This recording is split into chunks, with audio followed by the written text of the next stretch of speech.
The focus of this lecture is to explore the role of the Bible in teaching, formation, and discipleship. We're going to begin to really kind of unpack the Bible and then kind of move into some questions about how we teach the Bible. We're going to do this using Andy Root's book, Faith, Formation, in a Secular Age, and he kind of frames spirituality within these kind of different epochs. So kind of thinking about pre-modern, modern, and kind of postmodern. In the pre-modern social imaginary, he talks about an openness to transcendence, where the role of practices plays a big part. Catechesis was this process of helping people understand the faith, come to believe in certain things, and also to habituate themselves into right practices. So a big part of this is to initiate them into the community and into these practices. The modern social imaginary moves to much more of an emphasis upon immanence, and the way that Root talks about it is transcendence gets closed off, and the focus becomes much more what's happening here in this material reality, in a sense. And so you get an emphasis upon education, the schooling model begins to develop, and of course the emphasis becomes reason and kind of right information and facts, and we'll see how this plays out as we think about both conservative and liberal forms of biblical interpretation. And then, of course, the postmodern social imaginary, which Root would argue really emphasizes authenticity, places a lot of emphasis upon personal experience, and it becomes a self-chosen kind of spirituality. We'll talk about the impact of this upon scripture and interpretation, and what this kind of postmodern perspective means as we try to teach the Bible. Now, as we think about teaching the Bible, I think it's important for us to think about these two sides to teaching and discipleship. You have tradition on the one side, Scripture as the revelation of God in Jesus Christ, the theological reflection upon Scripture and upon revelation, and then the confessions and the creeds. But you also then have human experience, biology, psychology, culture, the broader community, language. And so a big part of what we're going to look at here is how these two pieces kind of relate to one another as we think about interpretation, as we think about reading the Bible, as we think about teaching, and as we think about forming the spirituality of the young people or whomever it is that we're working with. And different methods as we think about teaching, Bible reading, obviously, catechism, Sunday school, small group study, retreats, liturgy. There's other spiritual practices that aren't mentioned there, but there are particular methods that get used and that many of you find yourself using as you work in youth groups, as you work in the church. And the question then becomes, how do we relate all of these different things into these methods to help people better understand the Bible and grow in their spirituality? So as we think about practical theology, one of the things to remind us of is really we're dealing with the relationship between revelation and human experience. On the conservative side of things, the emphasis tends to move from revelation to human experience. So I put Bible to human experience here. The emphasis is on the Bible.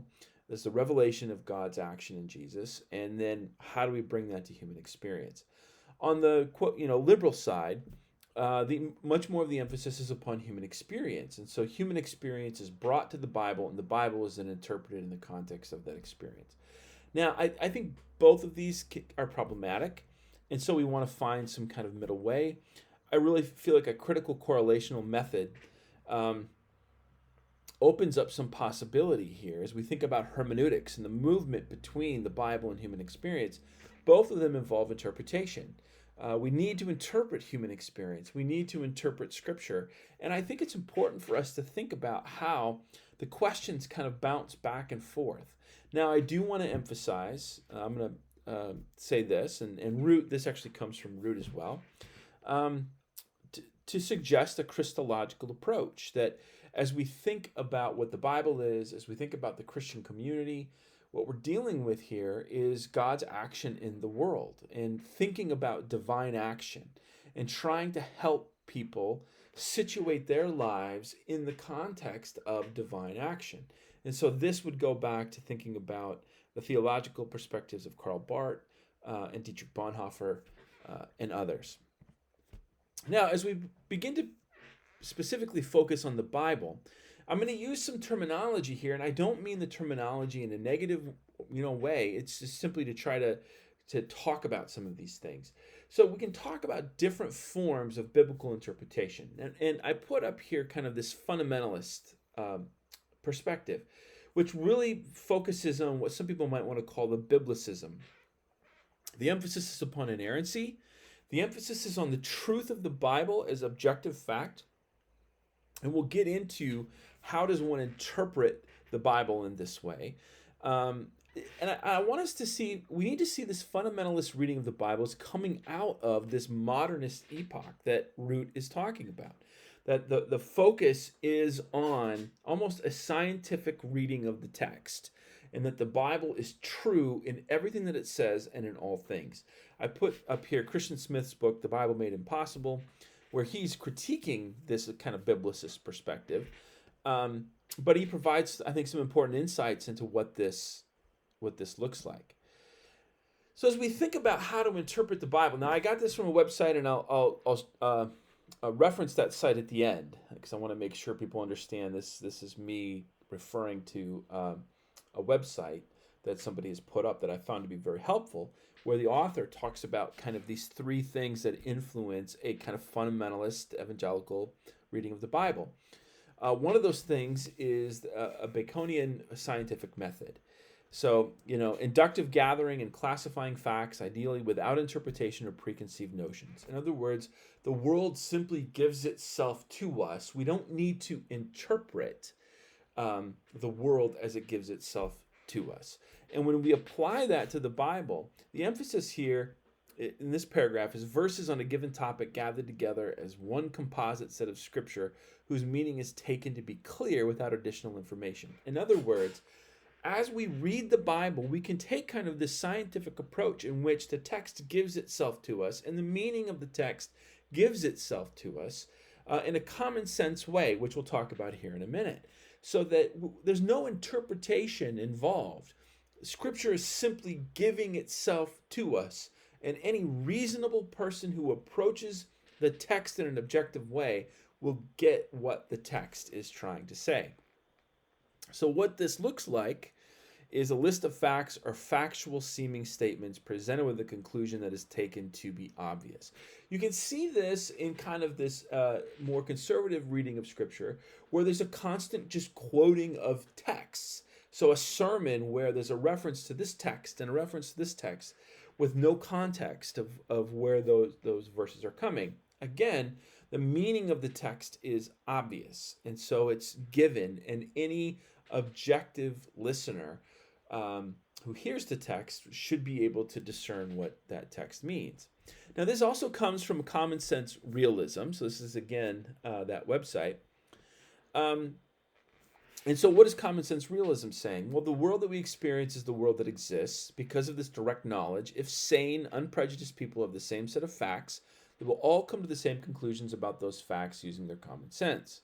So again, this idea that the world gives itself to us, and that through reason, if we are seeking objectively, looking objectively at things, we will get the meaning, and we will come to a shared understanding of what the meaning of the world is.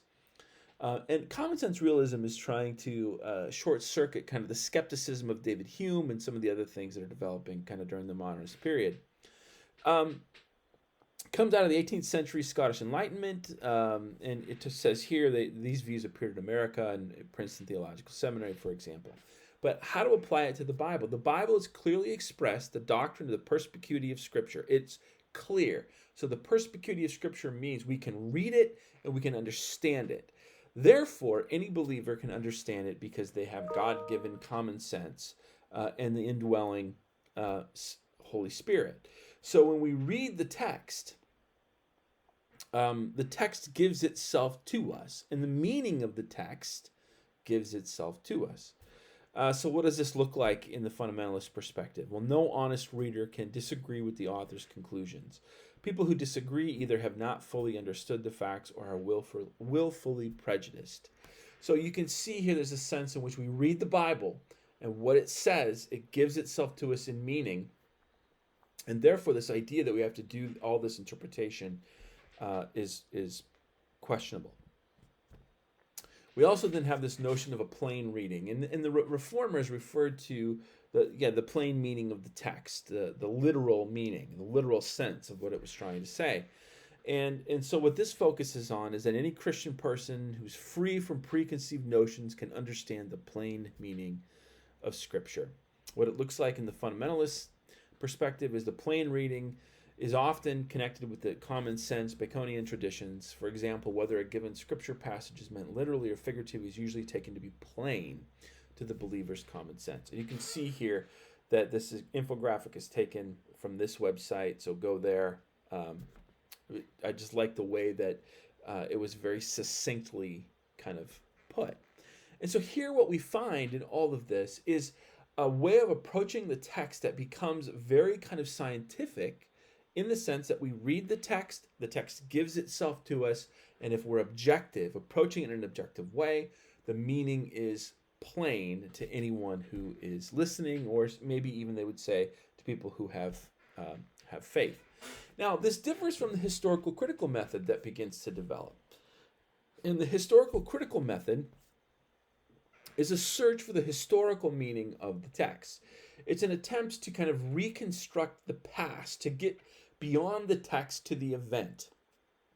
And so there's a whole issue of the relationship between the text and the event. So on the left side here, you see the Lord's Prayer.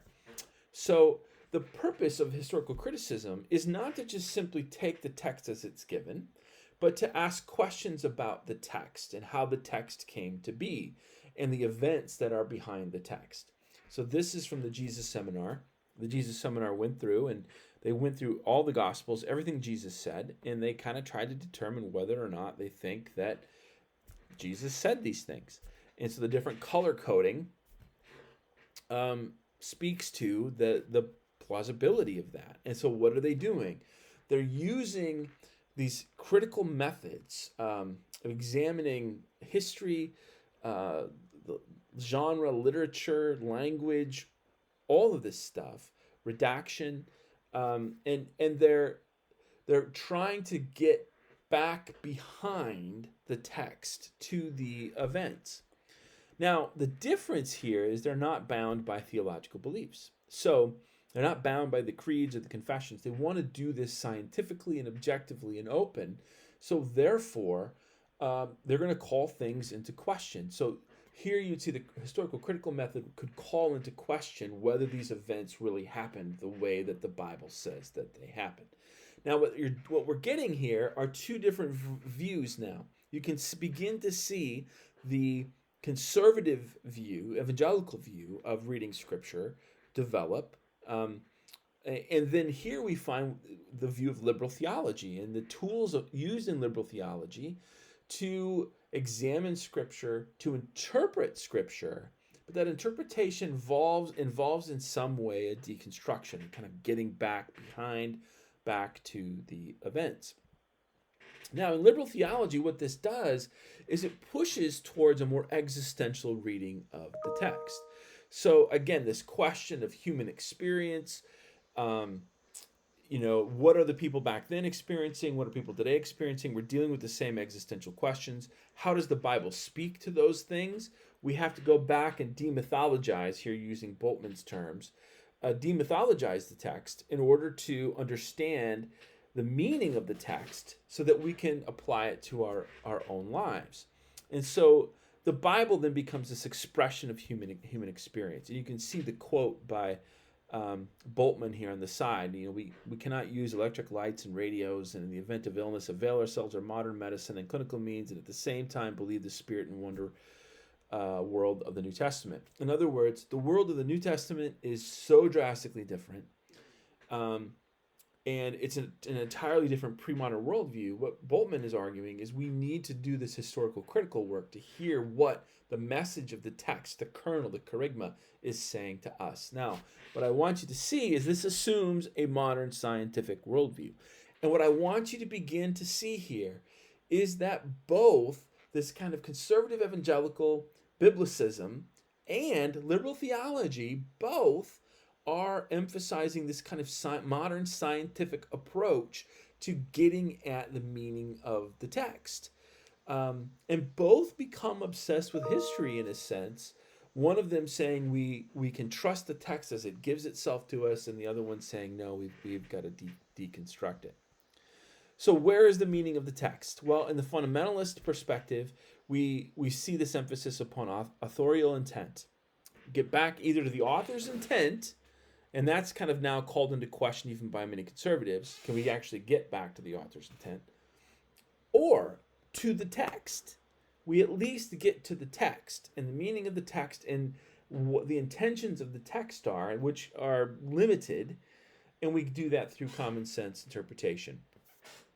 The liberal perspective, we use the text, or we get to the meaning of the text through the deconstruction and historical criticism, which focuses then on human experience and the existential questions.